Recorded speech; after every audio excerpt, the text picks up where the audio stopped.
एक समय की बात है। नारद मुनि भगवान विष्णु के भक्ति में गहरे ध्यान में लीन हो गए। ओम नमो भगवते वासुदेवाय। ओम नमो भगवते वासुदेवाय। उनके इस तपस्या को देखकर देवराज इंद्र को चिंता होने लगी।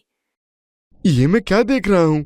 कहीं नारद मुनि अपने तप के बल पर स्वर्ग की प्राप्ति तो नहीं करना चाहते? हे कामदेव, जल्दी करो और स्वर्ग की अप्सराओं के साथ नारद की तपस्या को भंग करने निकल पड़ो। सुनिश्चित करना कि तुम उनकी ध्यान साधना में विघ्न डालकर ही वापस आओ। जैसी आपकी आज्ञा इंद्रदेव। कामदेव ने स्वर्ग की अप्सराओं के साथ नारद मुनि के सामने नृत्य करने लगे, लेकिन नारद मुनि पर इसका कोई असर नहीं पड़ा। तभी नारद मुनि के अंतर्मन में भगवान विष्णु ने उन्हें कामदेव के उनकी तपस्या भंग करने के बारे में आभास दिया। नारद, सावधान रहना। कामदेव तुम्हारी तपस्या भंग करने की कोशिश कर रहा है।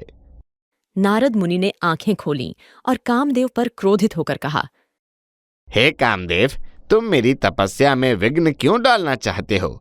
मैं तो दुनिया के कल्याण के लिए तप कर रहा हूँ, ताकि नारायण जन कल्याण के लिए अवतार लेकर रावण का नाश करे। फिर आप मेरी तपस्या क्यों भंग करने चले आए? मुझे माफ कर दो नारद मुनि, मुझसे बहुत बड़ी भूल हो गई। तब इंद्रदेव भी वहां प्रकट होकर नारद मुनि से क्षमा याचना करने लगे। मुझे क्षमा कर दीजिए नारद मुनि, मैंने ही कामदेव को आपकी तपस्या भंग करने भेजा था। मैं अब सबसे बड़ा तपस्वी हूँ, कोई भी मेरी तपस्या को भंग नहीं कर सकता। नारायण नारायण। और इस तरह नारद मुनि का तप अखंडित रहा। क्षमा मांगकर दोनों स्वर्गलोक लौट गए। नारद मुनि, जो कामदेव की माया को जीत चुके थे, अपने आप को बेहद शक्तिशाली मानने लगे। उनके मन में अहंकार का बीज अंकुरित हो गया। वे सोचने लगे कि अब वे किसी भी मोह माया से परे हैं और कोई भी उनकी साधना में बाधा नहीं डाल सकता। इस अहंकार को लेकर नारद मुनि भगवान शिव के पास पहुंचे। वहां उन्होंने अपनी विजय का बखान किया। पधारिए देवर्षि नारद, कैलाश में आपका स्वागत है। बड़े ही प्रसन्न दिखाई दे रहे हैं। मुझे भी तो ज्ञात हो कि इस खुशी का कारण क्या है। प्रभु, आज मैं बहुत प्रसन्न हूँ। आज मैंने काम पर विजय प्राप्त कर ली है। मैं सत्य कह रहा हूँ प्रभु। कामदेव के जिस बाण से आप घायल हुए थे, कामदेव के उस बाण का मुझ पर कोई असर नहीं हुआ।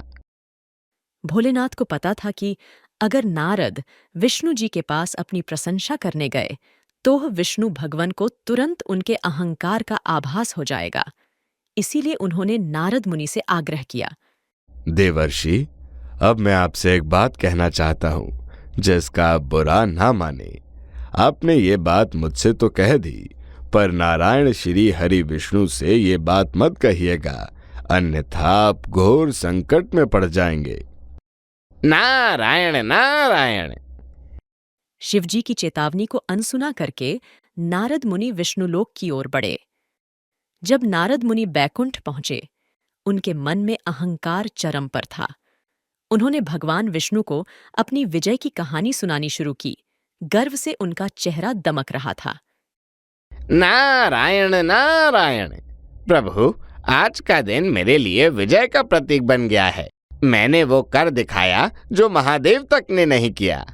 हाँ, मैंने कामदेव को हरा दिया है, जो मेरी साधना को भंग करने आया था। उसके तीरों का मुझ पर कोई असर नहीं हुआ। मैंने उसे ऐसी नजर से देखा कि वो अपने तीर लेकर वापस भाग खड़ा हुआ।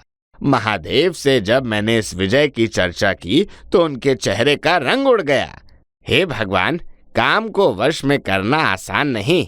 कामदेव के ऊपर विजय पाना हर किसी के बस की बात नहीं।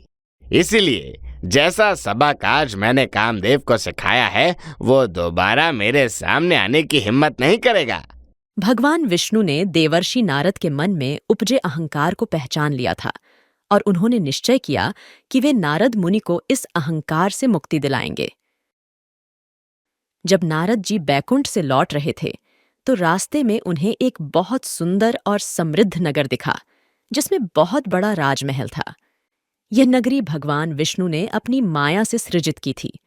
नारद मुनि अपने विचारों में खोए होने के कारण कुछ समझ नहीं पाए और इस नगर के राजमहल में पहुंचे।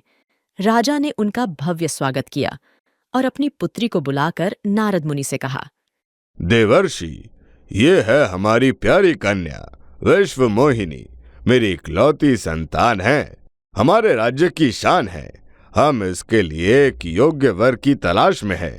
कृपया आप इसकी हाथ की रेखाओं को पढ़कर हमें बताइए कि इसका भविष्य क्या है। नारद मुनि राजकुमारी विश्व मोहिनी की सुंदरता से इतने प्रभावित हो गए कि उन्होंने अपने वैराग्य को पीछे छोड़ दिया। महाराज, आपकी कन्या तो इतनी मनमोहक है कि जो भी इससे विवाह करेगा सारे संसार की ईर्ष्या का कारण बनेगा। राजकुमारी की मां ने कहा, देवऋषि, कृपया मेरी बेटी के भविष्य की बातें मुझे बताइए।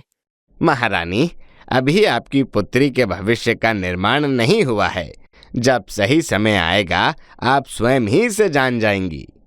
वे बैकुंठ लौट गए और भगवान विष्णु से कहा, प्रभु, विश्व मोहिनी अत्यंत खूबसूरत हैं और उसका स्वयंवर आयोजित होने वाला है। माँ, मैं विश्व मोहिनी के सौंदर्य पर मोहित हो गया हूँ और उससे विवाह करना चाहता हूँ। नारद, ये विचार तो श्रेष्ठ है, पर विश्व मोहिनी से विवाह के लिए आपको उसके स्वयंवर में भाग लेना होगा। स्वयंवर में आपके समान कौन हो सकता है, और विश्व मोहिनी आपके होते हुए किसी और के गले में वरमाला डाले, ये कैसे हो सकता है? प्रभु, मेरी चिंता ये है कि स्वयंवर में बहुत से आकर्षक राजकुमार होंगे। मैं एक साधारण सन्यासी उनके बीच कहाँ टिक पाऊंगा, और मैं इस रूप को लेकर मोहिनी को अपनी ओर आकर्षित कैसे कर पाऊंगा? ये वाकई एक समस्या है महर्षि। मेरे इस रूप को आप इतना अद्भुत बना दीजिए कि जो भी इसे देखे बस देखता ही रह जाए। हे मुनि श्रेष्ठ, जो भी आपके हित में होगा हम वही करेंगे। आप चिंता ना करें, आपकी इच्छा निश्चित ही पूरी होगी। आपका मंगल हो। नारद जी ने भगवान विष्णु के इन शब्दों की गहराई को नहीं समझा और शादी के सपने देखते हुए बैकुंठ से चले गए। वे समझ बैठे कि अब वे बेहद आकर्षक बन चुके हैं और राजकुमारी उन्हीं के गले में वरमाला डालेगी। मगर राजकुमारी ने दूसरे राजकुमार के गले में वरमाला डाली और नारद जी की ओर देखा भी नहीं। भगवान ने मुझे आकर्षक बना दिया था, फिर भी राजकुमारी ने मुझे नहीं चुना। मैंने सभी को पराजित किया, तो फिर ये क्यों हुआ? सभी राजा क्यों मुझ पर हंस रहे हैं? ऐसे विचारों में डूबे नारद जी ने जब खुद को आईने में देखा तो वे स्तब्ध रह गए। उनका चेहरा बंदर जैसा था। क्रोध में भरकर वे फिर से बैकुंठ गए, जहां उन्होंने भगवान विष्णु के साथ राजकुमारी को भी देखा। इस पर उन्होंने श्री हरि को बहुत भला बुरा कहा और श्राप दिया। हे नारायण, आपने मुझे बंदर का मुख देकर मेरा उपहास कराया है। मैं आपको श्राप देता हूँ कि आप पृथ्वी पर जन्म लेंगे और इन्हीं बंदरों की सहायता आपको लेनी होगी। जैसे मुझे स्त्री वियोग का दुख दिया गया है, वैसे ही आपको भी स्त्री वियोग का दुख सहना पड़ेगा। भगवान विष्णु ने नारद जी के शब्दों को सुनकर मुस्कुराया और तभी राजकुमारी लक्ष्मी माता के रूप में प्रकट हो गई। इस दृश्य को देखकर नारद जी को समझ आ गया कि वह राजकुमारी कोई और नहीं बल्कि माता लक्ष्मी थीं और वह राजकुमार भगवान विष्णु थे। अपनी गलती का एहसास होने पर नारद मुनि ने भगवान से माफी मांगी। अपने श्राप को तो वह वापस नहीं ले सकते थे। श्री हरि ने भी उनकी वाणी का मान रखा और श्री राम के रूप में अवतार लिया। इसमें उन्हें माता सीता से वियोग भी सहना पड़ा और वानर के रूप में हनुमान जी ने संकट के समय उनका साथ भी दिया।